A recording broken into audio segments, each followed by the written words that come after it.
Assalamu alaikum. Welcome back to another video. I hope you are fit and fine and you are practicing spoken English every single day. Good evening to you all.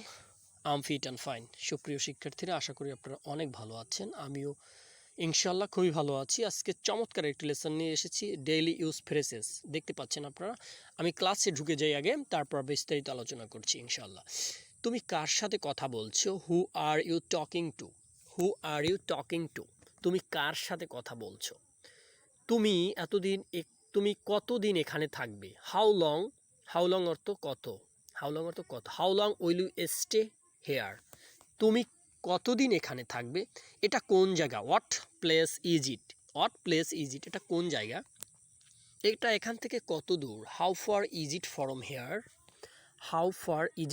Hair? আমি এই এলাকায় নতুন। I am এর সংক্ষিপ্ত রূপ যদি করেন তাহলে আই দেওয়ার পরে একটা অ্যাপোস্টিফিট এম দেবেন। আম আর নিউ কামার ইন দিস লোকেটেড। আমি এই এলাকায় নতুন। লোকেটেড মানে এলাকা।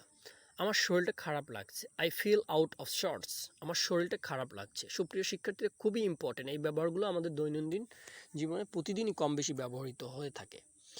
আমি প্রস্রাব করতে বাইরে যাচ্ছি। আম গোয়িং আউট অফ পি অর্থ প্রস্রাব করা। আম গোয়িং আউট অফ পি, আমি প্রস্রাব করতে বাইরে যাচ্ছি। সুপ্রিয় শিক্ষার্থীরা, আমি আরও একবার পড়ে দিচ্ছি, তারপর আপনারা বাসায় দেখে ইনশাল্লাহ প্র্যাকটিস করলে সব ক্লিয়ার হয়ে যাবে আশা করছি। তুমি কার সাথে কথা বলছো? Who are you talking two? দেখেন, হু অর্থ হচ্ছে কে, কিন্তু এইখানে অর্থটা দাঁড়াবে কার। ঠিক আছে, আশা করছি বুঝতে পেরেছেন। তুমি কার সাথে কথা বলছো? তুমি কতদিন এখানে থাকবে? How long will you stay here? তুমি এখানে কতদিন থাকবে? আপনি যদি এটা চেঞ্জ করে দেন, তুমি সেখানে কতদিন থাকবে, তাহলে বলতে পারেন how long will you stay there? তুমি সেখানে বা আপনি সেখানে কতদিন থাকবেন? আশা করছি বুঝতে পারছেন। What place is it? এটা কোন জায়গা? সুপ্রিয় শিক্ষার্থীরা, হোয়াটের অর্থ আমরা জানি কি, কিন্তু এইখানে এই অর্থটা দাঁড়াবে কোন। হোয়াটের আরও একটি অর্থ আছে কোন। এটা কোন জায়গা? What place is it? এটা কোন জায়গা? এটা এখান থেকে কত দূর? How far is it from hair? এটা এখান থেকে কত দূর? আমি এ এলাকায় নতুন। আম নিউ কামার ইন দিস লোকেটেড। আমি এ এলাকায় নতুন। আমার শরীরটা খারাপ লাগছে। I fill out of sorts. আমার শরীরটা খারাপ লাগছে। আমি প্রস্রাব করতে বাইরে যাচ্ছি। আম গোয়িং আউট টু পি। আমি প্রস্রাব করতে বাইরে যাচ্ছি।